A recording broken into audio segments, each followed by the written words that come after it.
कबीर साहब की वाणी है ये जो हम सुन रहे थे। राम रस पिया रे, राम रस पिया रे।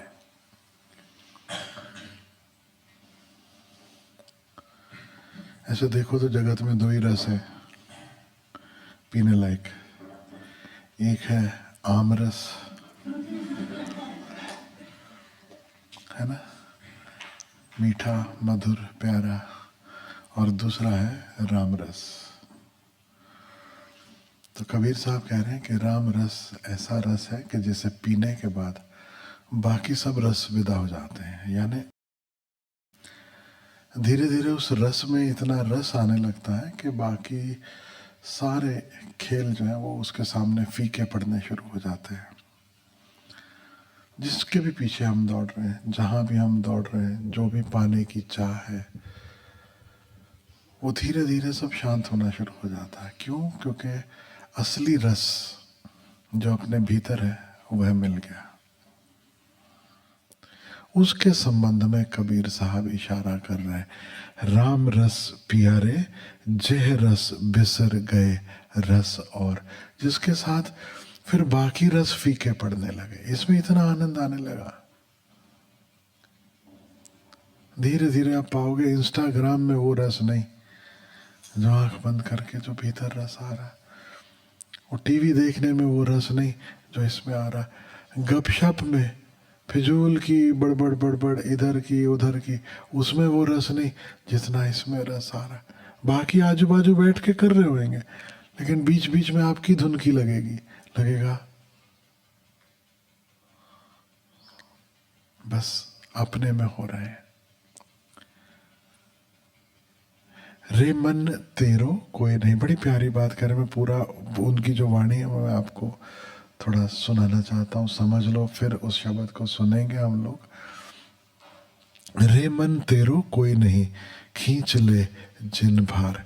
कहते हैं हे मन तू समझ ले, इस जगत में तेरा जैसा कोई नहीं। हम मरे जा रहे हैं, मैं और मेरा, ये मेरा, ये मेरा, ये मेरा। कबीर कहते हे मन अच्छे से समझ ले, क्लैरिटी से देख ले। रे मन तेरो कोई नहीं, खींच ले जिन भार, जो तेरी उदासी को दूर कर सके, जो तेरे खालीपन को भर सके। हम क्या कोशिश करते हैं, मेरा मेरा मेरा क्यों इकट्ठा करते चले जाते हैं। फिर वो वस्तुएं हो या व्यक्ति हो, संबंध हो, वो मेरा मेरा क्यों इकट्ठा करते चले जाते हैं। हमें लगता है उससे मेरे अंदर का खालीपन भर जाएगा, उससे मेरा मन प्रसन्न हो जाएगा, उससे मेरे को तृप्ति मिलेगी, उससे मेरे को आनंद मिलेगा। और मेरे अंदर एक वो जो निरंतर एक भारीपन महसूस होता है, ऐसा लगता है कि कुछ मिसिंग है, कुछ मिसिंग है जीवन में, वो समाप्त हो जाएगा। देख लो तेरा कोई नहीं। बिरख बसेरो पंख को तैसो ये संसार। ये जो जगत है वो बिल्कुल ऐसा है जैसे पक्षी थोड़ी देर के लिए पेड़ पर आकर विश्राम करता है, बैठता है और फिर उड़ जाता है। इतनी सी बात है। हेतवी कितने साल की हो गई? 15। आप 11। बीरेन जी 75 और शरद 47। मनदीप जी आप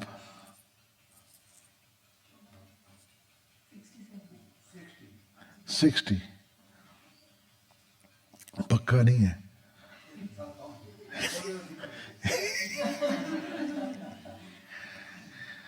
पता पड़ा इतने साल कैसे बीत गए। अब बाकी जो भी आपकी उम्र है, कोई 20 होगा, 25 होगा, 30 होगा, 35 होगा, कहाँ गए इतने बरस। और ख्याल रखना, वो हेतवी कहे मैं 15 क्यों और कहाँ चले गए 15 साल पता नहीं चला, तो लगता है हाँ। लेकिन बीरेन जी से पूछो 70 कितना बीरेन जी?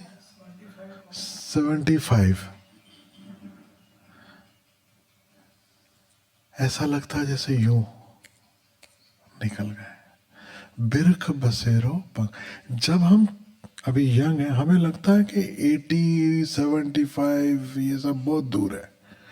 मेरे को याद है जब मैं यंग था तो मैं सोचता था कि 40-45 साल की उम्र बहुत होती है जवानी में राम राम करने का, ना काहू से दोस्ती ना काहू से बैर। और लेकिन जब 40 के नज़दीक आना शुरू हुआ, 40 पहुंच गए तो लगा यार ये तो बहुत कम है ना। 50 साल की उम्र ठीक है बाय बाय करने के लिए। ओ उसके नज़दीक 48, 49 साल। अरे यार 50 तो 50 इज द न्यू 30। अभी तो मैं जवान हूँ, अभी से राम राम। तब लगता है 60 तक ठीक है, 60 में राम राम है ना। तो अभी मैं 58 का हो जाऊंगा। ज़्यादा लगता हूँ ना, लेकिन मैं हो जाऊंगा 58 का। और मेरे को ऐसा था ओशो ने शरीर छोड़ दिया 58 में, तो 58 तो बहुत हो गया, बस उसके आगे क्या। आप जय राम जी की। अभी 58 भी पूरे होने आए, लगता है अरे अभी अभी तो जीवन की शुरुआत हुई है ना। और मैं गारंटी देता हूँ कि जब हम 70 हो जाएंगे तब भी यही लगेगा, 80 होंगे तब भी यही लगेगा। और ये इतना समय कब बीत गया, कैसे बीत गया, पता ही नहीं चला, पता ही नहीं चलता, सब बीत जाता है। बिरख बसेरो पंख को तैसो ए संसार। संसार ऐसा ही है जैसे चिड़िया कुछ देर के लिए विश्राम करती है पेड़ पे और फिर उड़ जाती, ऐसे ही हम थोड़ी देर के लिए यहाँ मौज कर रहे हैं और फिर एक दिन प्राण पखेरु उड़ जाएंगे और पता भी ना चलेगा कि कब यह हुआ। हमसे पहले कितने आए और विदा हो गए।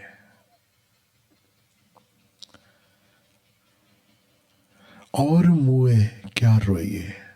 हम रोते हैं जब किसी की मृत्यु होती है, डेथ होती है, तो कह रहे हैं कबीर साहब किसी औरत के मरने पर क्या रोना, जो आपा थिर न रहा है।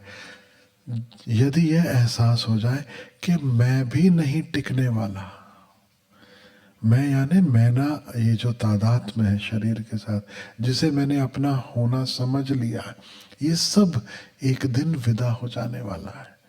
अगर ये एहसास हो गहरे में कि मेरा शरीर भी विदा होने वाला है, हर दिन विदा हो रहा है थोड़ा थोड़ा करके, हर दिन कुछ ना कुछ बदल रहा है। एक नई रेखा किसी चेहरे पे, कहीं हाथों में, कहीं और उभर आती है, जिसे हम रिंकल्स कहते हैं, है ना। हर दिन कुछ बदल रहा है, और कुछ नहीं तो ससुरा वजन ही बढ़ रहा है ना। जवानी में नहीं बढ़ता, जब यंग हो, अभी छोटे बच्चों का 1 पॉइंट के बाद ही, है ना, कुछ ना कुछ होता है। इधर थोड़ा गोल गोल होना शुरू हो जाएगा चेहरा, कुछ ना कुछ जो पहले नहीं था, हर दिन कुछ हो रहा है। बाल सफेद होने शुरू हो गए। तो ऐसा मत सोचो कि अचानक एक दिन बुढ़ापा आता है, एक दिन कभी बूढ़े होएंगे, फिर एक दिन अचानक से मरेंगे। नहीं, हर दिन हम जा रहे हैं। कितने लोगों के सफेद बाल आने शुरू हो गए, भले इक्का दुक्का ही हो, है ना। इवन जब यंग है इतना, तो डोंट थिंक कि तुम अभी बहुत जवान हो, ऐसा दम्भ में मत रहना। शुरुआत हो गई, शुरुआत तो पैदा होते ही हो गई थी, लेकिन अब वो पहला जो सफेद बाल है ना, ये खबर है कि भाई आ रहा है, काल भी निकट आ रहा है, काल भी निकट आ रहा है। और अगर तुम देख सको सच में कि निरंतर हम मृत्यु के निकट आ रहे हैं, और जैसे ही कोई एक विदा होता है तो ऐसा समझो कि अपने आगे की जो लाइन है वो छोटी होती जा रही है। समझो ना, एक काउंटर है जहाँ पिक्चर की टिकट मिलती है, लंबी लाइन है, लेकिन जैसे ही खबर आई फला गया, हम उदास होते, वो बेचारा गया। वो नहीं, एक्चुअली तो पता पड़ना चाहिए, अरे मैं और निकट आ गया, मेरा नंबर और नजदीक आते जा रहा है।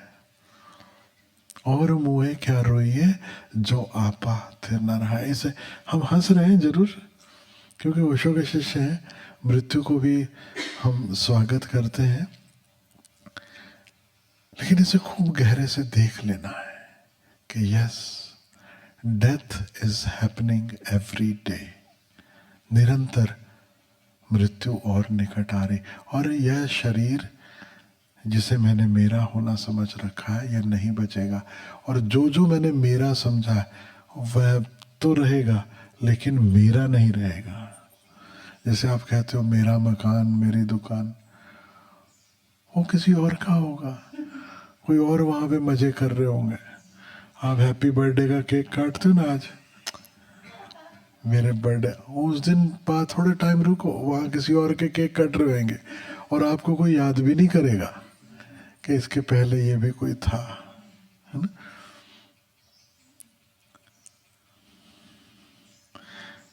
इस विधान को समझो, इस नियम को समझो, इस हुक्म को समझो कि जो उपजय सो बिनस है, दुख कर रोवे बलाए। जो पैदा हुआ है वह मिटेगा। तुम किस बात का दुख मनाते हो, क्यों रोते हो, क्यों बिल्लाते हो, क्यों चिल्लाते हो? उसे खोजो जो शाश्वत है, जो जन्म के साथ जन्मा नहीं, जो मृत्यु के साथ मरता नहीं, उसे खोज लो। और वह क्या है? वह यही राम नाम है, यही परम धुन है, यह हमारी आत्मा, जिसका ना कभी जन्म होता न मृत्यु होती। ओशो की समाधि पे लिखा है ना, never born never died. Osho, जिनका ना कभी जन्म हुआ और ना कभी मृत्यु। जह की उपजी तह रची, पीवत मर्दन लाग।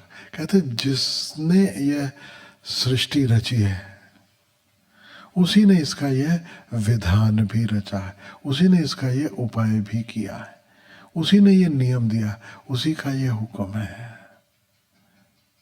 और जो हिम्मत वाले हैं वे राम रस पीने में डूबने लगते हैं। पीवत मर्दन लाग, जो हिम्मत वाले हैं वे ही, जो विदा होने वाला है, जो मरने वाला है, जो समाप्त होने वाला है, उसकी फिक्र ना करके उसकी फिक्र में, उसके जिक्र में, उसकी याद में, उसके सुमिरन में जीने लगते हैं। जो शाश्वत है उसे ही खोजते हैं, उसी में रमते हैं। कहे कबीर चित चेत्या, राम सिमर बैराग। उस राम के सुमिरन में ही जो चित है वो चेत जाता है, यानी नींद, मूर्छा, बेहोशी, यानी हमारे गलत तादात्म्य, हमारा आइडेंटिफिकेशन छूट जाता है। वैराग, असली वैराग क्या है? वैराग ये नहीं कि अब तुम्हें एप्पल वॉच पसंद नहीं। वैराग का अर्थ ये नहीं कि अभी अच्छा मोबाइल फोन नहीं रखना, अभी बस मन भर गया। वैराग कि अच्छा कपड़ा नहीं पहन। असली वैराग क्या है? शरीर से वैराग, मन से, विचारों से वैराग, भावावेगों से वैराग, सारी दौड़ से वैराग, सबसे मुक्ति। वैराग का अर्थ समझ लेना, वैराग का अर्थ ये नहीं है कि विरक्ति, है ना। एक है राग और एक है विरक्ति और एक है वैराग। तो वैराग को हमने नॉर्मली विरक्ति समझ लिया। जैसे अगर मुझे गुलाब जामुन पसंद है, बहुत प्रिय है, तो इसे हम क्या कहेंगे? राग। और कोई कहे मेरे को तो गुलाब जामुन के प्रति वैराग हो गया, तो हम नॉर्मली क्या समझते हैं? बताओ, I am fed up with gulab jamun. इसका कुछ नहीं ना, ये विरक्ति है, ये द्वेष है। राग और द्वेष दोनों के पार है वैराग। वैराग का अर्थ है न काहू से दोस्ती न काहू से बैर। ना तो गुलाब जामुन की दौड़ है और ना ही गुलाब जामुन का निषेध है। जान रहा हूं कि ये है, अब कोई मांग नहीं, अब कोई दौड़ नहीं है, स्वीकार, नहीं है स्वीकार। उसकी तरफ अब ध्यान ही नहीं जाता, उसकी फिक्र ही नहीं, उसका जिक्र ही नहीं। राम सिमर बैराग, राम के स्मरण में बाकी सारी फिक्र सारे जिक्र विदा हो जाते, फिर बस एक ही जगह धुनकी लग जाती है, और उस धुनकी लगने में चित्त चेत्या। कहे कबीर चित्त चेत्या, यानी चित्त यानी ये जो अनकॉन्शियस माइंड है वह जागृत हो गया, चेत गया, चैतन्य को उपलब्ध हुआ। पहले दिन यहाँ पर हम भजन सुन रहे थे, जागो अब तो नींद से जागो, याद है? वह नींद टूट गई, जागरण हो गया। इसलिए एनलाइटनमेंट के लिए हिंदी में जो शब्द है उसे एक शब्द जागरण भी है। बुद्ध से कोई पूछता है कि आप कौन हैं? क्या आप कोई फरिश्ता है? क्या आप कोई देवता है? क्या आप किसी दूसरे लोक से हैं? क्या आप गंधर्व हैं? आप कौन हैं? क्योंकि उनका होना समझ में नहीं आ रहा था उन्हें। बुद्ध कहते हैं मैं इनमें से कुछ भी नहीं। बोले फिर क्या है आप? बोले मैं जागा हुआ हूं, आई एम अवेक। भगवान महावीर कहते हैं असुत्ता मुनि। मुनि कौन है? जो सोया हुआ नहीं है, जो जागा हुआ है। कृष्ण कहते हैं योगी वह जो कभी भी नहीं सोता, जो सदा जागा हुआ, जागरूक है। उस चेतने को, उस जागने को यहाँ कबीर कह रहे हैं। कहे कबीर चित चेत्या राम सिमर बैराग। राम सुमिरन में या नाम सुमिरन में समय निकालना, और धीरे धीरे पाओगे कि वैराग अपने आप घटने लगा। भीतर एक अलग जागरण शुरू हो गया। और ये जागरण रूखा सूखा नहीं, आनंददायी है, रसदायी है। इसलिए कबीर कहते हैं राम रस पिया रे,